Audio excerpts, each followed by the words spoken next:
बहुत ही सुंदर बाग था, लेकिन कोई भी गांव वाला उस सुंदर बाग में जाने से डरा करता था।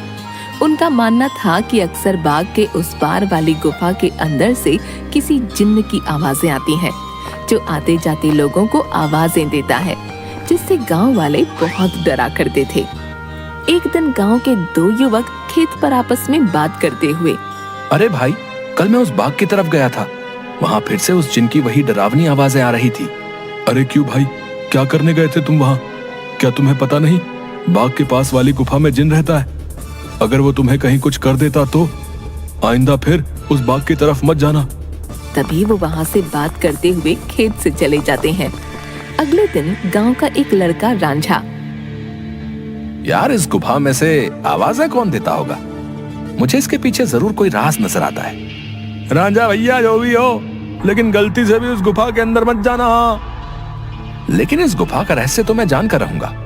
सब गांव वाले डर के साए में आखिर कब तक रहेंगे?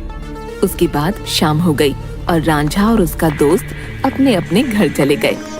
अगले दिन सुबह सारे गांव में सन्नाटा था और रांझा के घर के बाहर उसकी लाश रखी हुई थी।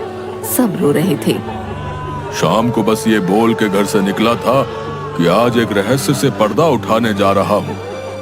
मेरे रांझा की बहादुरी उसे ले डूबी। हाय मेरा बच्चा। हो ना हो, ये उस गुफा वाले जिन ने ही किया है। हाँ। उसी गांव में धन्नू नाम का व्यक्ति रहता था, जो एक व्यापारी था। उसकी दो बेटियां थीं, रीमा और सीमा। उन दोनों को रंग बिरंगे फूलों का बहुत शौक था।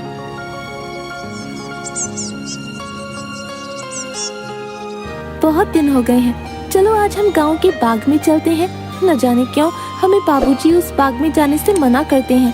इस पूरे गांव में एक वही जगह है जहाँ कितने सुंदर सुंदर फूल होते हैं।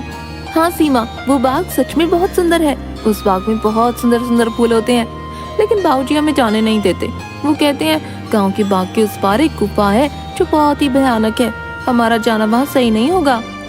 लेकिन गांव की रांझा भाई की मौत के बाद तो गुफा और ज्यादा डरावनी लगने लगी है। अरे रीमा, ये सब झूठी बातें हैं, मुझे नहीं लगता वहाँ ऐसा कुछ है। और वैसे भी गांव वालों ने उस जिन्न को देखा नहीं, बस उसकी आवाज ही सुनी है। अगर सच में वहाँ कोई जिन्न होता तो क्या गांव वालों के सामने नहीं आता? हाँ, बोल तो सही रही हो सीमा, मुझे भी लगता है कि वहाँ कुछ नहीं है। चलो ठीक है, हम दोनों कल ही बाग में जाएंगे और हो सके तो क्या पता रांझा भाई की मौत का राज भी पता चल जाए। हाँ, कुछ नहीं है, वहाँ हम दोनों सुबह चलेंगे, तब तुम खुद ही देख लेना। लेकिन बाबूजी हमें नहीं जाने देंगे सीमा। कल बाबूजी सुबह किसी काम से शहर जाएंगे, उनके जाते ही हम दोनों बाग में जाएंगे। रीमा अपना सिर हिलाती हुई ठीक है। इसके बाद दोनों बहनें अपने कमरे में जाकर सो जाती हैं। अगली सुबह, देखो मेरी प्यारी बेटियों, मैं किसी काम से शहर जा रहा हूँ। तुम दोनों अपना ख्याल रखना और उस बाग में फूल तोड़ने मत जाना। वो जगह अच्छी नहीं है, कोई भी गांव वाला वहां नहीं जाता। पता है ना, रांझा भी वहीं जाने से मारा गया था। हम दोनों बहनें उस बाग में नहीं जाएंगी। इसके बाद धन्नू वहां से चला जाता है। उसके जाते ही दोनों बहनें उस बाग की तरफ जाने लगती हैं कि तभी एक गांव का आदमी उन्हें देख लेता है। अरे सीमा और रीमा बिटिया, तुम इस बाग की तरफ कहाँ जा रही हो? क्या तुम्हें नहीं पता कि बाग की उस तरफ एक गुफा है जो बहुत ही डरावनी है? वहां से अक्सर किसी जिन की आवाज आती है। अरे काका, हम दोनों बस बाग में ही जा रहे हैं, वहाँ से कुछ फूल लेकर बस अभी आ जाएंगे। आप चिंता मत कीजिए, हम बाग के उस तरफ वाली गुफा में नहीं जाएंगे। चलो ठीक है बेटिया, लेकिन तुम दोनों शाम होने से पहले आ जाना। अच्छा, अब मैं चलता हूँ।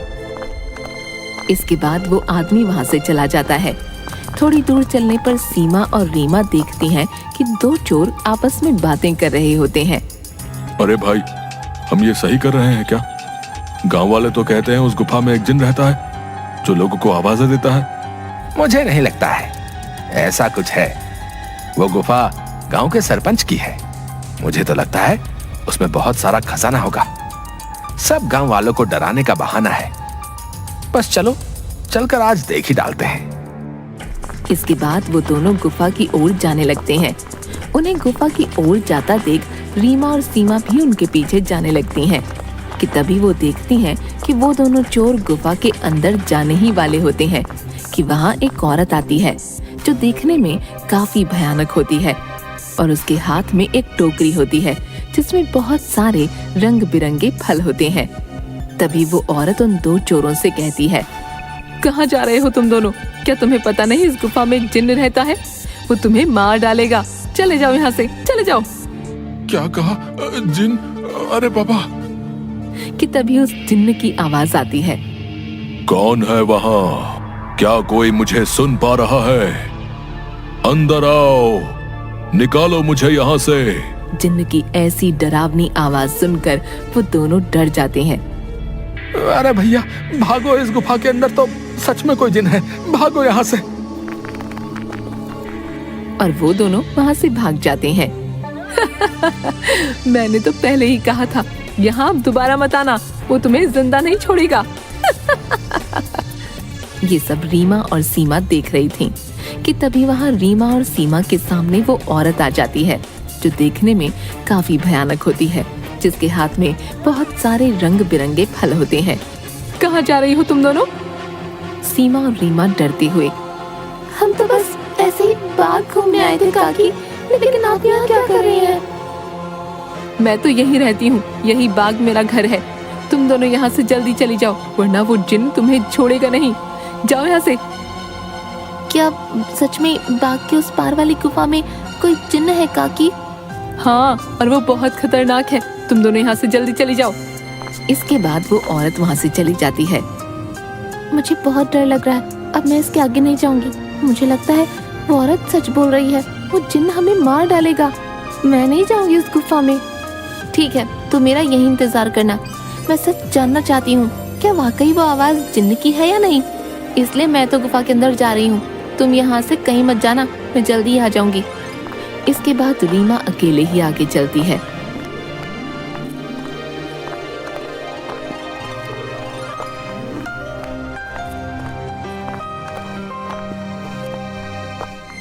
रीमा चलते चलते उस गुफा के पास पहुंच जाती है। तभी एक आवाज उसे सुनाई देती है जो काफी भारी होती है। ऐसा लगता है जैसे किसी रोते हुए इंसान की आवाज हो वो। कोई है यहाँ? मुझे यहाँ से बाहर निकालो। मैं इस गुफा में बरसों से कैद हूँ। निकालो मुझे यहाँ से। रीमा बड़ी हैरानी से वहीं खड़ी हो जाती है। कौन हो तुम और क्यों मुझे आवाज लगा रहे हो? क्या तुम वही जिन्न हो जिसके बारे में गांव वाले बात करते हैं? क्या सच में तुम यहाँ इस गुफा में हो? हाँ, मैं जिन हूँ। मैं कई सालों से इसी गुफा में कैद हूँ। मेरी सहायता करो लड़की, मेरी बात मानो। मैं तुम्हें कोई नुकसान नहीं पहुंचाऊंगा। तुम मुझे इस गुफा से आजाद कर सकती हो। इसके बाद मैं यहाँ से हमेशा के लिए चला जाऊंगा। मेरी सहायता करो। क्या सच में हमेशा के लिए तुम यहाँ से चले जाओगे? मैं तुम्हारी सहायता जरूर करूंगी। मुझे क्या करना होगा जिन? बताओ मुझे, मैं अवश्य ही करूंगी। तभी गुफा के दरवाजे खुलते हैं और रीमा उस गुफा के अंदर चली जाती है।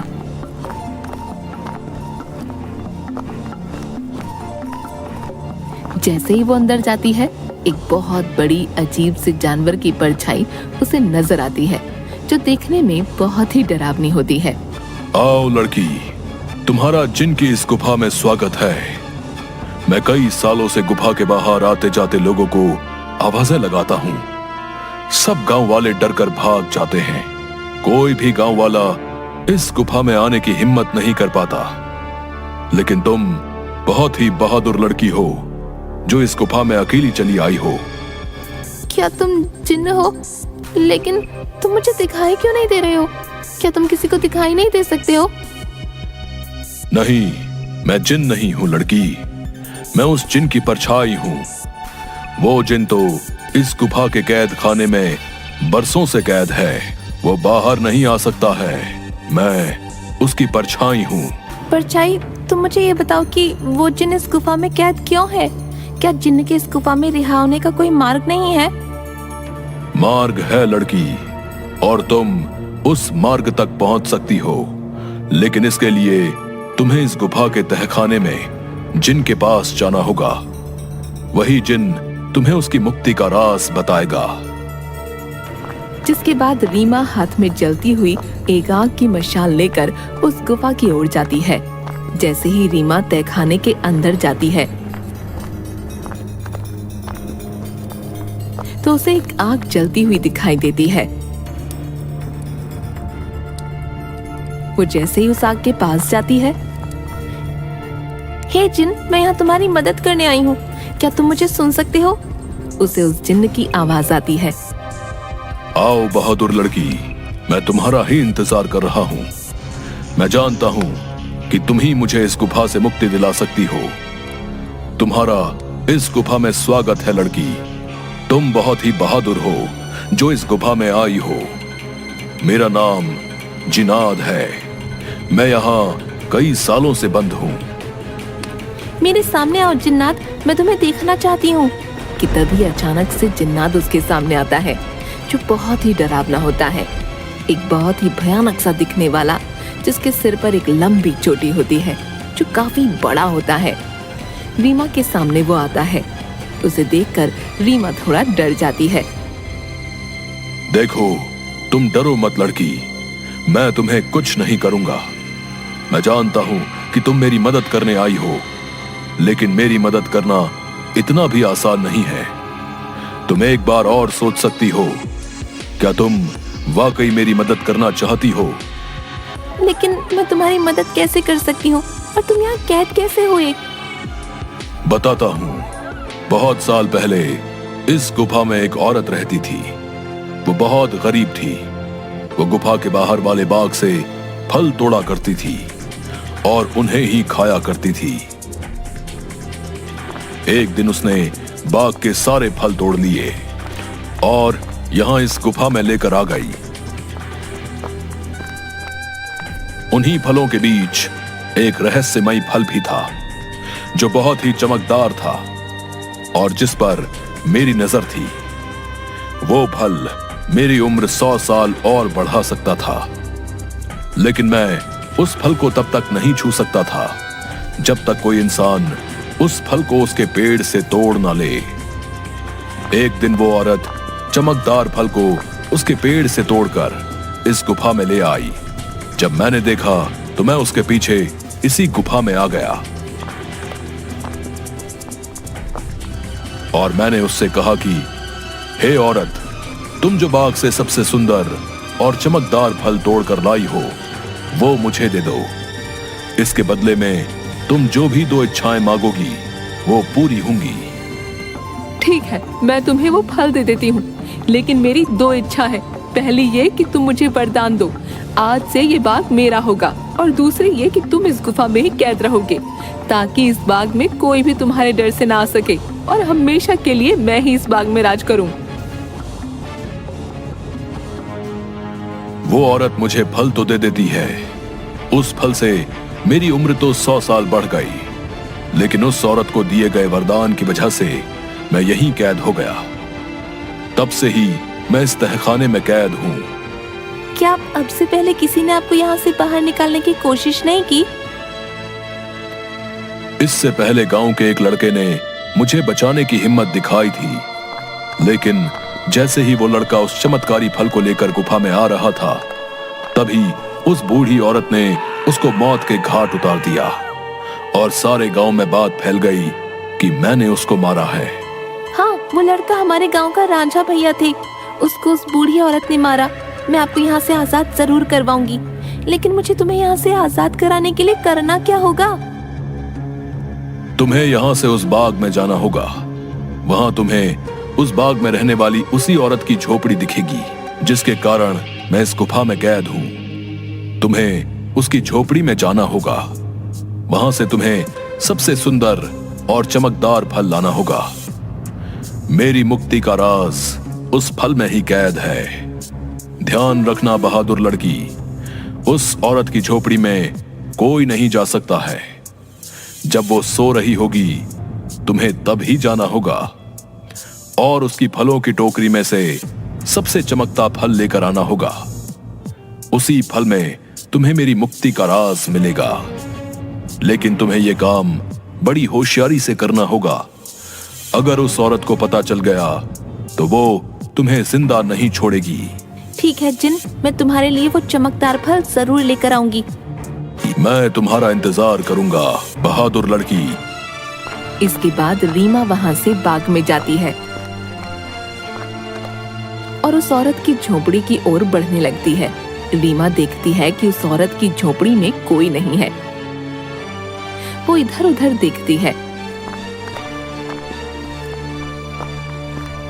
और उस झोपड़ी के अंदर चली जाती है। रीमा अंदर जाकर देखती है कि बहुत सारे फल उस औरत की झोपड़ी में रखे हैं।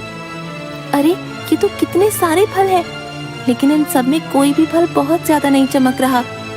तभी अचानक रीमा देखती है कि वही औरत अपनी झोपड़ी की तरफ आ रही है। ये देखते ही रीमा दरवाजे के पीछे छुप जाती है। वो औरत अपनी झोपड़ी में आती है और उसके हाथ में एक टोकरी होती है जिसमें बहुत सारे फल रखे होते हैं। वो अपनी टोकरी एक टेबल पर रख देती है और पास ही पड़ी चारपाई पर सो जाती है। ये देख थोड़ी देर बाद रीमा बाहर आती है और उन फलों की टोकरी में से सबसे चमकता फल देखती है। लगता है यही वो चमकदार फल है जिसके बारे में वो जिन बात कर रहा था। रुको लड़की, तुम मेरा ये जादुई फल लेकर कहाँ जा रही हो? मुझे मेरा फल वापस करो, वरना मैं तुम्हें यहाँ से नहीं जाने दूंगी। रीमा ये सुनकर डर जाती है। मुझे ये फल ले जाने दो काकी, मैं इस फल को उस जिन्न को देकर उसे उस गुफा से आजाद कराना चाहती हूँ, ताकि सारे गांव वाले बिना डरे यहाँ सकें। मुझे इस फल को लेकर जाने दो काकी। क्या कहा लड़की? तुम मेरी कई सालों की मेहनत पर पानी फेर देना चाहती हो? उस जिन्न के रिहा होते ही ये सब गांव वाले मुझे इस बाग से निकाल देंगे। नहीं नहीं, मैं ऐसा नहीं होने दूंगी। मुझे ये चमकदार फल वापस करो।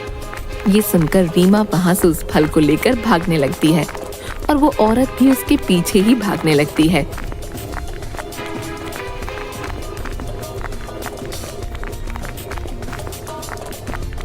रीमा भागते भागते उस गुफा में पहुंच जाती है।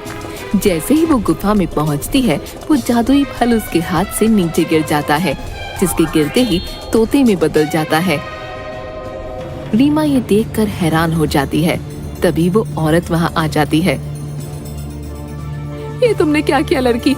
इस जादुई फल को नीचे गिरा दिया और अब ये तोता तुम्हें उस जिन्न की आजादी का सबसे आखिरी रास्ता बताएगा। नहीं, मैं ऐसा नहीं होने दूंगी, मैं तुम्हें मार डालूंगी। वो औरत रीमा को जैसे ही अपने हाथों से मारने आगे बढ़ती है, वो औरत अचानक से आग में जलने लगती है, जिसे देख रीमा हैरान हो जाती है।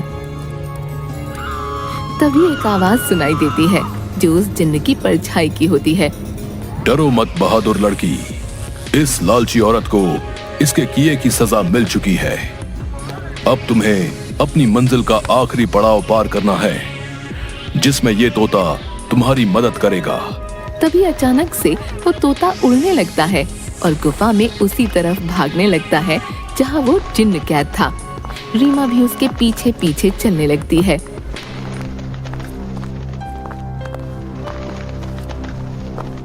वो तोता एक छोटी सी खिड़की के पास जा बैठता है जो काफी चमक रही थी। तभी तोते की आवाज आती है। सुनो बहादुर लड़की, तुम्हें इस चमकदार खिड़की को खोलना होगा, जिसकी चाबी तुम्हें ढूंढनी होगी। मैं तुम्हें 2 रास्ते बताऊंगा, जिस पर चल के तुम्हें इस खिड़की को खोलने वाली चाबी मिलेगी। लेकिन 2 रास्तों में से तुम्हें कोई एक रास्ता चुनना होगा।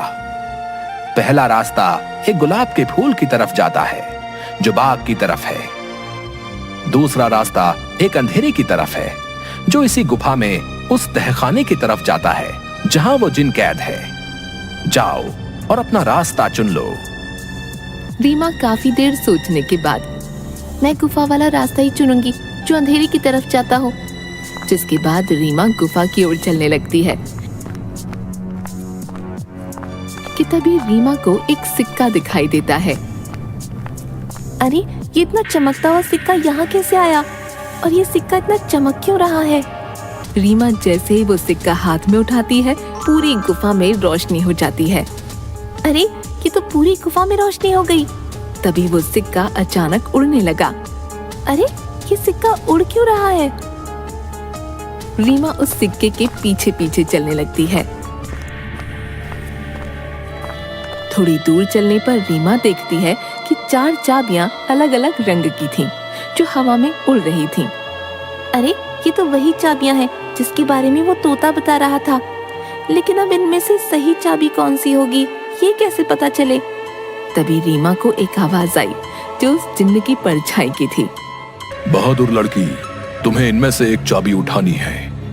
याद रखना, तुम्हें एक सही चाबी उठानी है, लेकिन याद रहे तुम्हें बड़ी होशियारी से ही एक चाबी उठानी होगी। अगर तुमने गलती से गलत चाबी चुन ली तो ये चारों चाबियां गायब हो जाएंगी और तुम कभी भी जिनको आजाद नहीं कर पाओगी। ये सुन रीमा हैरान हो जाती है। क्या? हे भगवान, ये किस दुविधा में डाल दिया है। अब मैं कैसे इन चारों चाबियों में से सही चाबी चुनूं? काफी देर सोचने के बाद रीमा देखती है कि चारों चाबियों में से एक चाबी बहुत बड़ी थी, जो लाल रंग की थी, और जिस चमकदार फल के गिरने से वो तोता बना था वो भी लाल ही रंग का था। रीमा समझ गई कि लाल वाली चाबी चुननी है। उसके लाल चाबी चुनते ही बाकी सारी चाबियां गायब हो गईं। और तभी फिर से जिन्न की परछाई की आवाज आई। शाबाश बहादुर लड़की, तुम्हारी सूझबूझ की वजह से आखिरकार तुमने बिल्कुल सही चाबी चुन ली। अब जाओ उस खिड़की के पास और खोल दो उसे। रीमा उसी खिड़की के पास जाती है।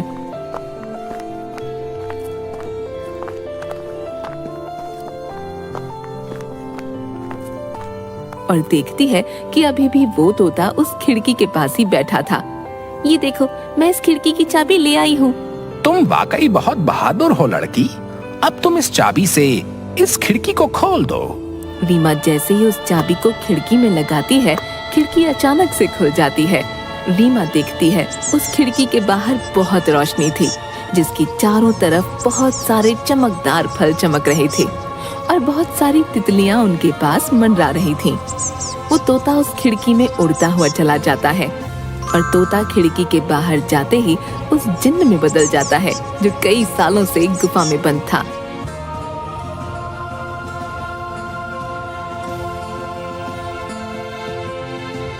तुम्हारा बहुत बहुत धन्यवाद लड़की, तुमने मुझे इस गुफा से आजाद कर दिया।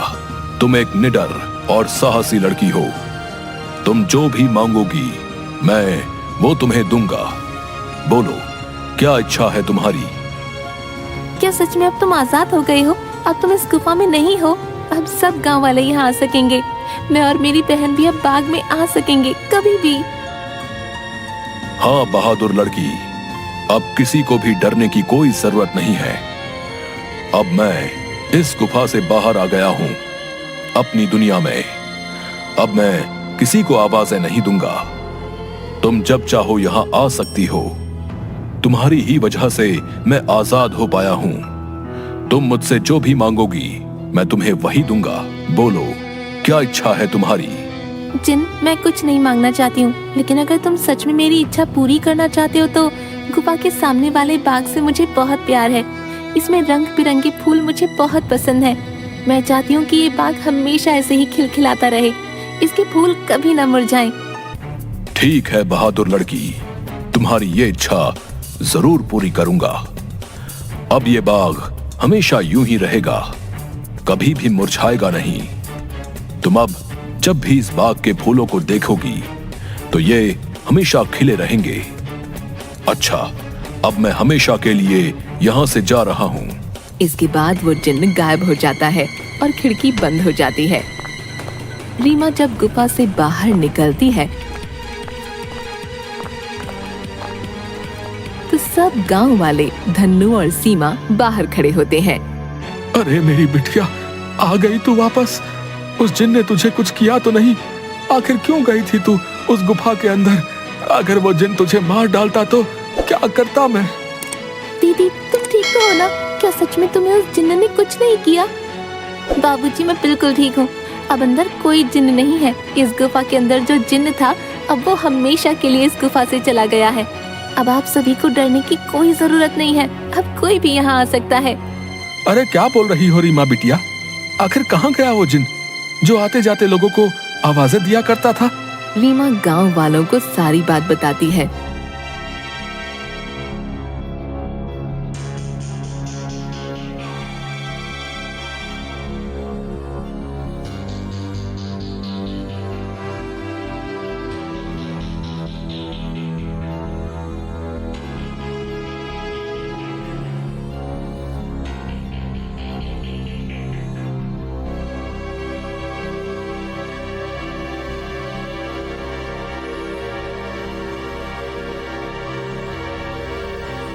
थोड़ी देर बाद गांव वाले बहुत खुश होते हैं और रीमा से बोलते हैं, अरे रीमा बिटिया, तुम तो सचमुच में बहुत बहादुर हो।